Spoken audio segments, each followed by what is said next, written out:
The United Nations Security Council is currently discussing the crisis in Ukraine and the Minsk agreement. Just a short while back, the U.S. Secretary of State addressed the council.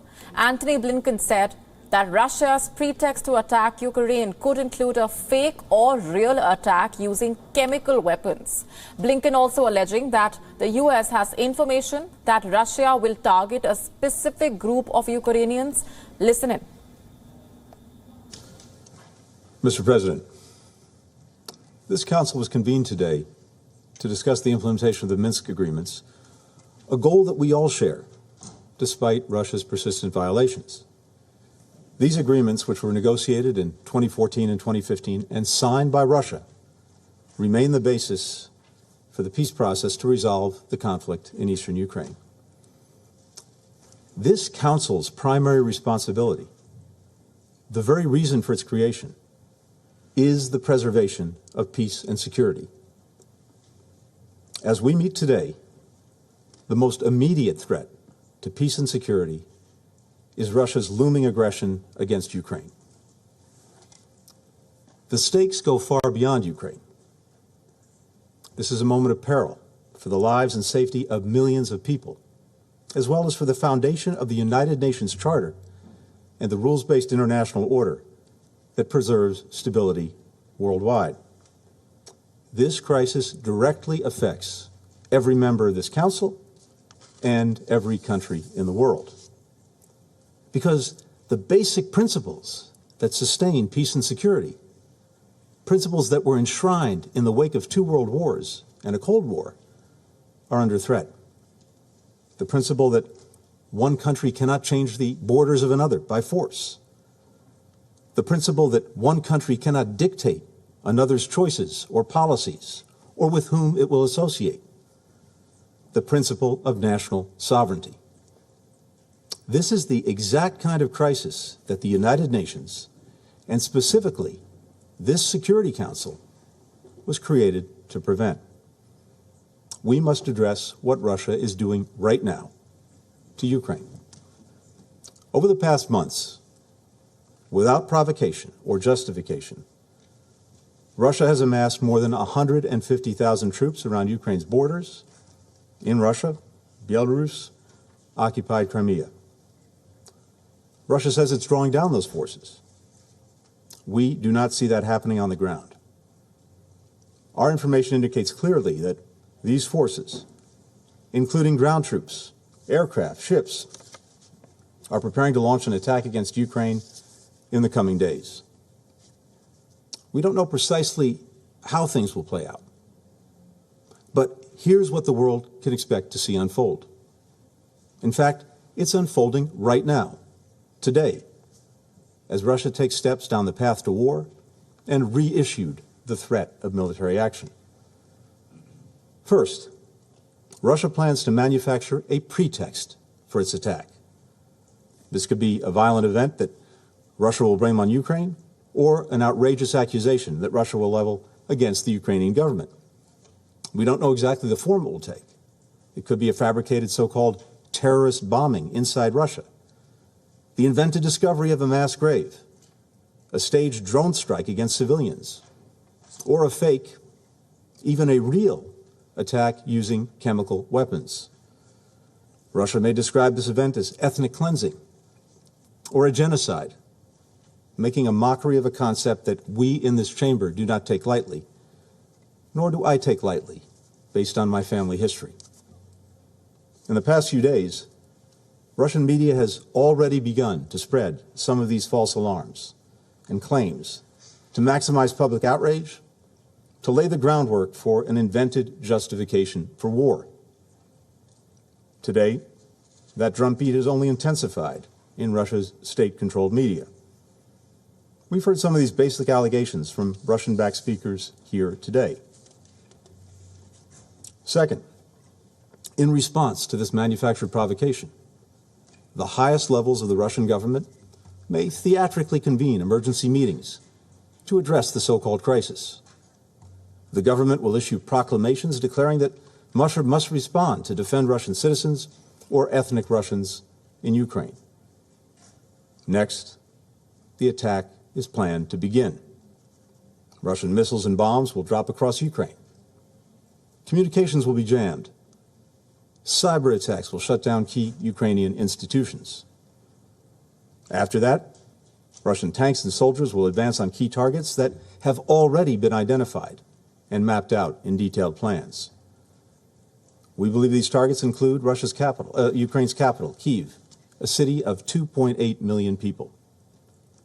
And conventional attacks are not all that Russia plans to inflict upon the people of Ukraine. We have information that indicates Russia will target specific groups of Ukrainians. We've been warning the Ukrainian government of all that is coming. And here today, we are laying it out in great detail with the hope that by sharing what we know with the world, we can influence Russia to abandon the path of war and choose a different path while there's still time. Now, I'm mindful that some have called into question our information, recalling previous instances where intelligence ultimately did not bear out. But let me be clear. I am here today not to start a war, but to prevent one. The information I presented here is validated by what we've seen unfolding in plain sight before our eyes for months. And remember that while Russia has repeatedly derided our warnings and alarms as melodrama and nonsense, they have been steadily amassing more than 150,000 troops on Ukraine's borders, as well as the capabilities to conduct a massive military assault. It isn't just us seeing this. Allies and partners see the same thing. And Russia hasn't only been hearing from us. The international chorus has grown louder and louder.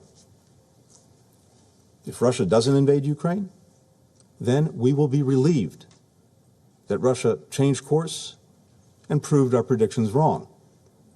That would be a far better outcome than the course we're currently on. And we'll gladly accept any criticism that anyone directs at us. As President Biden said, this would be a war of choice. And if Russia makes that choice, we've been clear, along with allies and partners, that our response will be sharp and decisive. President Biden reiterated that forcefully earlier this week. There's another choice Russia can still make if there's any truth to its claim that it's committed to diplomacy. Diplomacy is the only responsible way to resolve this crisis. An essential part of this is through implementation of the Minsk agreements, the subject of our session today. There are a series of commitments that Russia and Ukraine made under Minsk, with the OSCE and the Normandy format partners involved as well. If Russia is prepared to sit with the Ukrainian government and work through the process of implementing these commitments, our friends in France and Germany stand ready to convene senior-level discussions in the Normandy format to settle these issues. Ukraine is ready for this, and we stand fully ready to support the parties. Progress toward resolving the Donbass crisis through the Minsk agreements can reinforce the broader discussions on security issues that we're prepared to engage in with Russia, in coordination with our allies and partners. More than 3 weeks ago, we provided Russia with a paper that detailed concrete reciprocal steps that we can take in the near term to address our respective concerns and advance the collective security interests of Russia, the United States, and our European partners and allies. This morning, we received a response, which we're evaluating. Earlier today, I sent a letter to Russia's Foreign Minister Sergei Lavrov, proposing that we meet next week in Europe, following on our talks in recent weeks, to discuss the steps that we can take to resolve this crisis without conflict. We're also proposing meetings of the NATO-Russia Council and the OSCE Permanent Council. Taking into account the legitimate security interests of all countries and aim towards securing long-term peace and stability in the region and beyond. More than 20,000 Indian students and nationals live and study in different parts of Ukraine, including in its border areas. The well-being of Indian nationals is a priority to us. In conclusion, we reiterate our call for the peaceful resolution of the situation by sincere and sustained diplomatic efforts to ensure that concerns of all sides are amicably resolved through constructive dialogue. I thank you. I thank the representative of India for his statement. I give the floor to the representative of Kenya. We were listening into those remarks being made by Antony Blinken, first followed by the Indian representative, talking about the Russia-Ukraine tensions, India calling for a peaceful resolution. At the same time, Antony Blinken has warned about the Russian invasion being imminent. Special monitoring mission chief. Joe Biden earlier also spoke about how the Russian invasion of Ukraine could happen over the next several days. This is after the U.S. had predicted and spoken about how the attack will happen on the 16th of February. Antony Blinken, not just that, has also alleged that the U.S. has information that Russia will target a specific group of Ukrainians, saying that Russia's pretext to attack Ukraine could include a fake or real attack using chemical weapons. Let's get in further inputs from our correspondent Susan Tehrani, who's with us on the broadcast and is right outside the United Nations headquarters. A very categorical statement coming in from Antony Blinken. But at the same time, Susan, a question mark remains over any prediction or assessment coming in from the United States now that the February 16th prediction did not hold.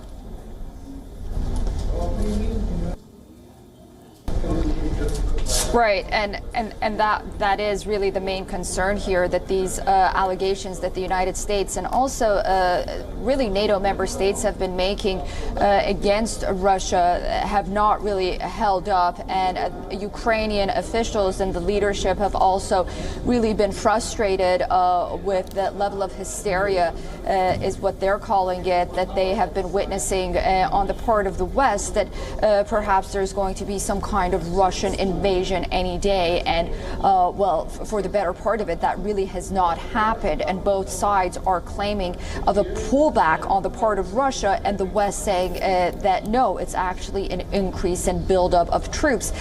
We have been hearing all week long of false flag operations. We heard this really coming in from earlier the State Department, and then from the Defense Department, and then we heard it from NATO officials in Europe right now. But really what we heard from Antony Blinken here in the chambers of the United Nations Security Council, which I'm standing outside of, and this meeting is still ongoing right now.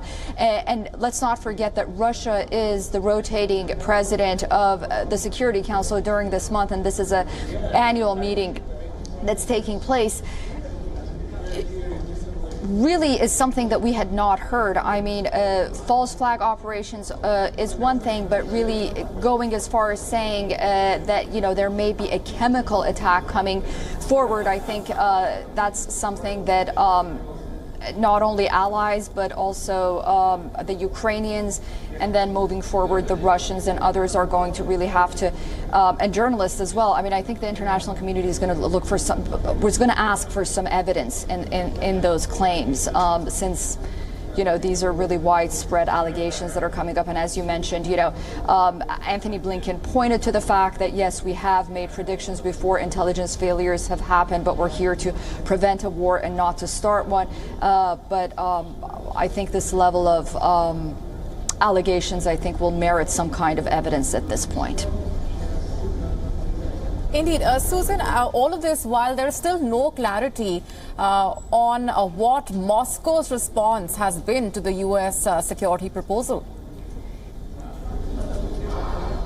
Right. There is some, because the Russian Foreign Ministry actually released a little bit of what it has responded to, and I think that that was something that it really wanted to do prior, again, to this Security Council meeting that's taking place. And I just want to let you know that this is a Security Council meeting that's taking place since 2015 annually. It's for the Minsk II Agreement Council meeting, but you know, with what's happening in Ukraine, really, that's taken center stage.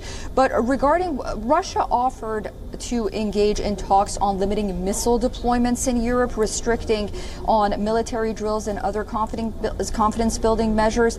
The response also deplores the West's refusal to meet the main Russian security and demands, and reaffirms that Moscow could take unspecified, quote, military technical measures if the U.S. and continue to stonewall all its concerns. So it does say that it may, take those kinds of measures if its demands aren't met. And at the same time, it says that Russia was ready to discuss measures to enhance security in Europe by discussing limits on missile deployment, restrictions on patrol flights by strategic bombers, and other confidence-building steps. Of course, we don't know what those confidence-building steps are, but this is as far as what we know is in that security letter. And as I mentioned, I think that was something that the Russians wanted to put out at least just a little bit of it before this meeting, where the Russian deputy foreign minister is chairing at the Security Council. Right. And then, we had that sort of last minute request by President Biden to have Antony Blinken take part as well. Susan Tehrani getting us those inputs. Thanks very much for the moment as we continue to track the latest coming in on the Russia-Ukraine tensions. WION now available in your country. Download the app now. Get all the news on the move.